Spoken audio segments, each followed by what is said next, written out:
Hey guys, welcome to another episode of Dungeon Loot. I'm Dan. I'm Vinny Pro. And today we're continuing on our video series of a box of goodies that was sent to us by our friends over at Nord Games. Today we're going to take a look at some of the decks they had sent us, and what we have here are treasure decks for challenge rating creatures. What do we have, 9 through 20? 9 through 20, yes we do. All right, so let's take a look here at some of the higher level treasures that we might find. We have 3 separate decks here. One is 9 through 12, this one is 13 through 16, and this one that I'm taking a look at is challenge rating for creatures 17 through 20. I'm going to take a look at the mid-grade stuff at the 9 to 12. Okay. So the instructions here explain that the GM should reward your players with loot by drawing a card from the deck and rolling a d12 to determine the treasure they find. It's up to the GM whether the players draw their own cards or the GM draws cards for them. Magical items are marked by italic text in the parentheses, and players may require an appropriate check to determine their nature at the DM's discretion. Depending on the situation or setting, draw one card or several. And to build a hoard, you keep drawing cards and rolling until the result is a 12. Okay, so from what I can see here, the higher the roll, the more valuable the treasure will be. Correct. So the idea is if you want your players to build a hoard, they'll keep rolling, they'll keep accumulating treasures, and then when they roll a d12 and they get that high-level item, boom, their hoard is set. All right, so that's pretty cool. All right, so let's see what the 9 through 12 runs us here. Okay, so I'm going to flip through this real fast, and I want to see if I can come across a set with some named items. Oh, okay, let's do this one here. Okay, if I roll a d12 and I roll a 1 to 6, I get gem-studded silver knitting needles worth 299 gold pieces. Awesome. Just what I need. So if your character crochets, that's a cool item. All right, if I you roll can crochet by the campfire before you go to sleep. Yes. All right. With your silver knitting needles. If I roll a 7 through 9, I get a green filigreed breastplate, 20 platinum pieces in the shape of triangles, and a bullseye lantern with an eye-shaped gem set in it, which actually is a lantern of revealing. You know what I like about these cards is that they give you a really description of the item. Description. Yeah, they're very specific, which is cool. It's not just like, hey, 10 gold. Yeah. Of the actual magical item, whereas when you look into the Dungeon Master's Guide, it'll give you the magical item and what it does, but it doesn't really go very in depth of what the actual item looks like. Yeah, so these decks are a really cool expansion on rules and systems that have already been given with the Player's Handbook or the DM's Guide. But as we said, it gets very, very specific with some really cool stuff. Okay, so let's go into this one. If I roll a 10 through an 11, a silver magic box worth 900 gold pieces, which plays a nostalgic melody when opened, and contains a glowing red ring set with black stones, resembling a comfortable hearth.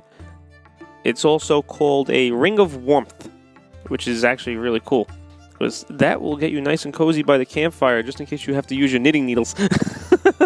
I get your ring of warmth with your knitting needles. A very pleasant evening with your party. And on a 12, you get a gnarled staff, the head of which resembles tree roots, which have grown around a chunk of flint. That staff is actually a staff of the woodlands. So now I think maybe we should go over to your deck, which is the CR17 to CR20. That is usually what you'll get out of big baddies. Yeah. Nice big baddies, dragons, so, beholders. Yeah, I'm expecting to see some really big bad treasures here, some dragon hordes for these higher level challenge rating creatures. Let's see what I got here. Okay. So if I roll a 1d6 on a d12, I get a long dry keg filled with 456 platinum pieces stamped with an eagle sigil. Could be from a specific kingdom or from maybe a certain ruler. Right, so depending on how deeply your GM wants to incorporate this stuff into the campaign, he could, pretty much he's free to make those decisions, but all the specifics are there for him. Okay, so if I roll a 7 through 9, I get a flask of viscous sparkling oil and a ring bearing a paw print shaped gem. It's called Oil of Sharpness and Ring of Animal Influence. Oh, so you actually get 2 items on that. You get 2 items. Yeah. So these are, I guess, because of the higher challenge rating. Yeah, they probably make it a gold piece value rating or something, or Yeah. I mean, obviously, these are some big bad creatures you have to take down to get these items. I mean, for a 1 through 6, you're getting 456 platinum pieces. Now we're getting Oil of Sharpness and a Ring of Animal Influence. Okay. If I roll a 10 through 11, I'll get a pair of wooden owl bookends, the flats of which are carved with symbols, which are 2 8th level spell scrolls. So now we're getting to spells also. Oh, that's interesting. Actually, you know what? I saw something on the back of the card before. Where is the instruction card? About spells. Oh, there you go. Okay, so when a roll results in a spell scroll, it is up to the GM to pick the spell.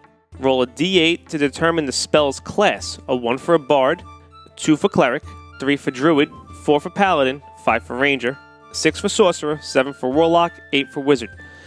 When a result lists possible variations, it is up to the GM to decide the specifics. It is recommended that the needs or limitations of the party are taken into consideration when you hand out the card. All right, so what we got on there for the 12? So if I roll a 12, so if I roll a max, I'll get a black and red staff made of metal with a small lit brazier at the top and a rolled piece of parchment held closed with a wax seal. Sounds like a lot of stuff right there. Yeah, so this is a staff of fire and a ninth level spell scroll. That's some good gold piece value right there. Yeah, I mean, so as expected, we're getting some pretty heavy firepower for taking down a big dragon. Let's make believe we're rolling a horde here. So now you killed the dragon, and you got to roll a couple of 12s, right? Okay. So you roll, let's say 3 of them. Pull 3 random cards. Let's see what we get. Okay, let's see. Boom. Boom. Boom. Okay. All right, now read the 12s to me. All right, so I'm getting 3 12s. Number 1, you'll get a set of expertly designed armor with the pearlescent rainbow sheen of spilled oil. They like oil in this deck. Yeah, they do. So this is +3 armor, light, medium, or heavy. All right, the second item we'll get is a lightweight mace with a flanged head at one end and a smaller head at the other. There are 6 gems set along the handle. Ooh, I know what this is already. What's that? My guess is a Rod of Lordly Might. That's correct. It's a Rod of Lordly Might. All right, so we're getting some big weapons and some cool items here. So the third item we'll get for rolling a 12 is a beetle-shaped medallion made of gold and dark blue gems, the edges of which glow with a faint light when the medallion is held in one's open palm. And this is a Scarab of Protection. Ooh, Scarab of Protection. That's actually very nice. You can stack that with your regular armor. Oh, see, that's perfect. So you get some magical protection, too. So now the good thing to note about these cards is that every deck has its own set of artwork. So if you really want to get random and you want to just like throw a horde together real quick, you could shuffle all these decks together and then just randomly pull cards and just roll a d12, and whatever comes up on the first 5 cards is what you got. So when you want to put the decks back together, to put them back in your box or put them away, maybe you want to use them for a certain campaign, for a higher creature setting maybe, you can actually sort through the cards to see which deck you got. So the 9 to 12 has a couple treasure chests and some magical items sitting on some gold.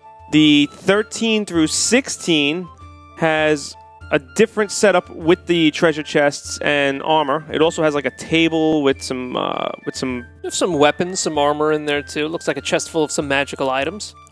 And then what we got there on the 17 through 20s? And it looks like we are looking at a dragon protecting his horde. Looks like there's tons of gold pieces in here. We have a tiny little treasure chest there filled with some magical items, some kind of a glowing magical sword. So yeah, from the stuff we've seen, it looks like these decks can really add a lot of fun to your campaigns. Would you use these in one of your campaigns, Vin? I would definitely use these in one of my campaigns. It'll make my life 10 times easier when they defeat the Beholder at the end of the quest, and I have to figure out what the hell I have to give them. I don't have to go flipping through pages and pages of the DM's guide when I can just go, hey, okay, the thing is a CR13, here we go, and you're getting 1, 2, 3 cards. Roll some D12s, folks. Yeah, I like the randomness factor, too. As a player, I'd much rather roll to see what I get rather than just leaving it up to the GM to just grab something randomly out of a book. Vin, how much does a pack of these cost? So they're retailing at $15 a piece right now, and if you go to their website from the link below, you can actually use our coupon code, which is AudioDungeon15, and get 15% off over at their website. 15% off, $15. That's a steal for these cards.